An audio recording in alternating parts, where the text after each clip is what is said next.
अस्सलामुअलैकुम जी, क्या हाल चाल है आप लोगों की। उम्मीद है जी सब लोग ठीक ठाक होंगे। मैं तो बिल्कुल भी ठीक नहीं हूँ। मेरी आवाज़ से ही आपको लग रहा होगा कि मेरी आवाज़ बहुत ख़राब है, ऊपर से मुझे बहुत ज़्यादा फ्लू है। खैर ये है बारात का व्लॉग।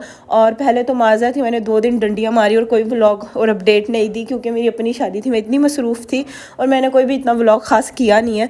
ये भी मैंने कज़न को मोबाइल दिया तो उसने कुछ क्लिप्स बना दिए थे, तो वो मैं आपके साथ शेयर कर देती हूँ।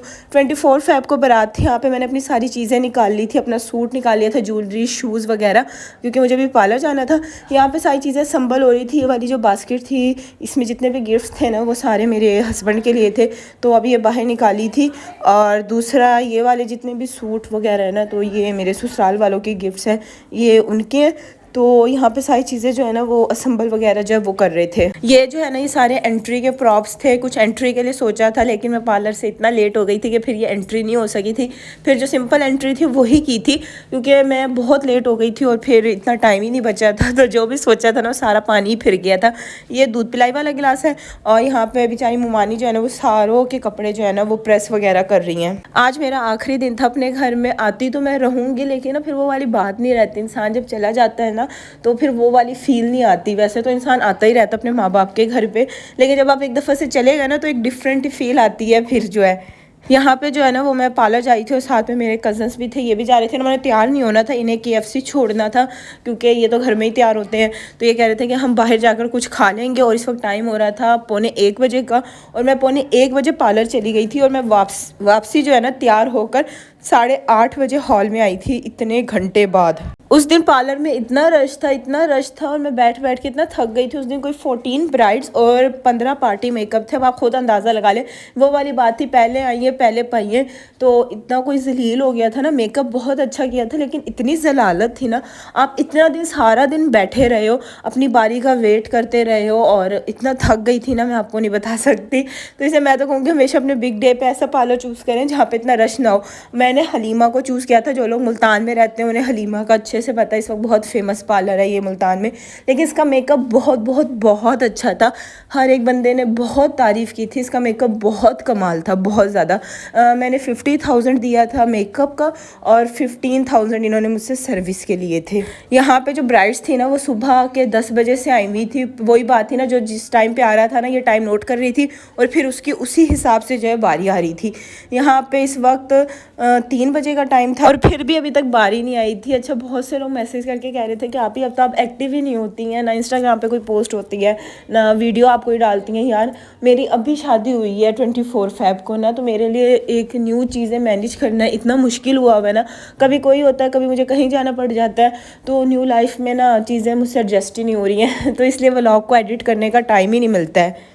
कोई नहीं, एक वीक जो है वो मज़ीद लगेगा, उसके बाद जो है ना सब चीज़ें सेट हो जाएंगी। ये जो है मैंने कुछ फ्लावर्स मंगवाए थे, बेबी ब्रीथ है, रेड रोजेज़ हैं और यहाँ पे मेरा जो है बेस कंप्लीट हो गई थी। आइज़ मेकअप जो है वो हो रहा था। अभी ये अनकम्प्लीट आइज़ मेकअप था। अभी जो नीचे का एरिया था ना वो बिल्कुल एम्प्टी था। इन्होंने इतना प्यारा आइज़ मेकअप किया था ना, पहली दफ़ा किसी पार्लर का जो मेकअप है ना वो मेरे पे सूट किया था। इवन बल्कि जो मैंने बारात पे पैसे दिए थे ना फोटोग्राफर को, वो भी मेरे वेस्ट हुए थे क्योंकि शूट का टाइम जो है वो 6:30 बजे था और मैं हाल में 8:30 बजे आई थी। तब तक तो बारात भी आ गई थी, फ़ौरन एंट्री हो गई थी। तो बस जो थोड़ी बहुत पिक्चर्स जो हैं वो स्टेज पर बनी थी ना, बस वही थी। बाकी तो उस दिन मेरे सारे पैसे वेस्ट हुए हैं। ये था मेरा बारात का डेकोर और ये स्टेज मैंने पसंद किया था क्योंकि मुझे अपनी शादी पे इसी टाइप का स्टेज चाहिए था। मुझे नहीं पता आपको वीडियो में कैसा लग रहा होगा, लेकिन ये रियल में बहुत प्यारा लग रहा था। ये मेरे हस्बैंड। अच्छा, मुझसे ना बहुत से लोग पूछते हैं, शायद जो इंडियन फॉलोअर्स है ना वो लोग कंफ्यूज होते हैं कि आपकी तो ऑलरेडी शादी हो गई, दोबारा क्यों कर रही है। अल्लाह ना करे मुझे दोबारा शादी करनी पड़े। एक ही शादी हुई है मेरी, लास्ट ईयर मेरा निकाह हुआ था, सिर्फ निकाह। उसके बाद जो है ना रुखसती मेरी अब हो रही है। जब हमारा निकाह हुआ था ना उस वक्त रुखसती नहीं हुई थी, रुखसती मेरी अब हो रही है।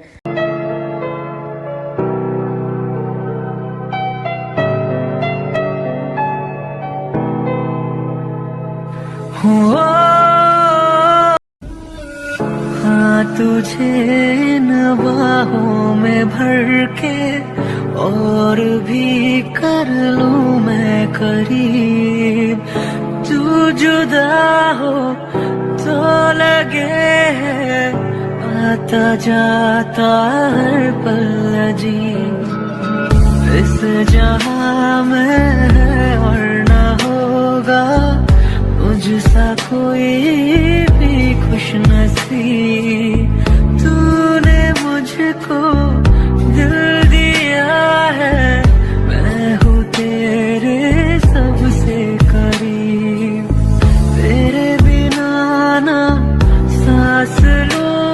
कुछ लोग जूता छुपाई करते हैं और कुछ लोग दूध पिलाई करते हैं। हम लोग जूता छुपाई नहीं करते, हम लोग दूध पिलाई करते हैं। ये मैंने अपना मोबाइल अपनी कज़नों को दिया था कि कोई थोड़े बहुत क्लिप्स बना देना, तो उन्होंने साथ में अपने आप को भी ले लिया है।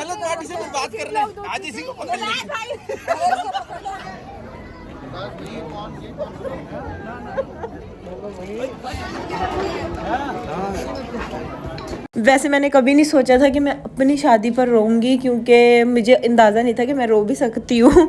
लेकिन पता नहीं, शायद रुखसती का वक्त ऐसा होता है ना कि इंसान की आंखों में खुद ब खुद आंसू आ जाते हैं। बस यहाँ पे जब रुखसती हो गई थी उसके बाद जो है ना, मैंने 2 जगह मूव किया था। सबसे पहले जो है मेरे हस्बैंड का जो आबाई घर था ना, जहाँ वो पहले रहते थे, हम लोग वहाँ गए थे।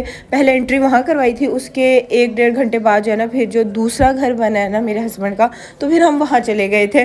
तो मैं कभी इधर जा रही थी, कभी उधर जा रही थी। ये ना हमारे यहाँ रस्म होती है, ये ना शकराना है, यानी नीचे उबले हुए चावल होते हैं, ऊपर चीनी का भूरा होता है जो अलग से बनाया जाता है, और ऊपर देसी घी होता है। ये जो दुल्हन आती है ना, वो अपना हाथ इस पतीले पे रखती है, पतीला कह रही सॉरी, डोंगे पे, और जितनी भी सुहागनें होती हैं ना, वो ये खाती हैं जब तक ख़त्म नहीं हो जाता। अब मुझे पता आप लोग कौन कौन सी रस्में करते हैं, आप लोग बताइएगा आपके वहाँ क्या क्या रस्म होती है। हमारे यहाँ तो एक यही रस्म होती है, हर किसी का रिवाज जो है वो चेंज होता है। और ये मेरा ड्रेस था, ये वीडियो में शायद मुझे नहीं पता आपको कैसा लग रहा होगा, लेकिन रियल में इसे जिसने भी देखा था ना, उसने इसकी बेपनाह तारीफ़ की थी। ये बहुत बहुत बहुत हसीन ड्रेस था रियल में देखने में ना। वीडियो में हर चीज़ इतनी अच्छे से आती नहीं है, लेकिन ये देखने में बहुत हसीन था। चलो थोड़ा बहुत मैंने आपको रूम भी दिखा दिया। अपने रूम का जो टूर है ना, वो मैं आपको बाद में दूंगी, फिलहाल बस आप इतना ही देख लें, यही काफ़ी है। ये बस छोटा सा व्लॉग, तो उम्मीद है आप लोगों को अच्छा लगा होगा, क्योंकि मेरी अपनी शादी थी, मैं इस दफ़े इतनी व्लॉग कर ही नहीं सकी। मैंने अपने ना कज़न को कहा था, उसने थोड़े बहुत क्लिप्स बना दिए थे। इंशाल्लाह फोटोग्राफर वीडियो भेजिएगा ना, तब मैं हाईलाइट्स आपके साथ शेयर करूंगी। तो बस यही आज का व्लॉग था। आपसे नेक्स्ट वीडियो मुलाकात होगी जी। अल्लाह हाफिज़।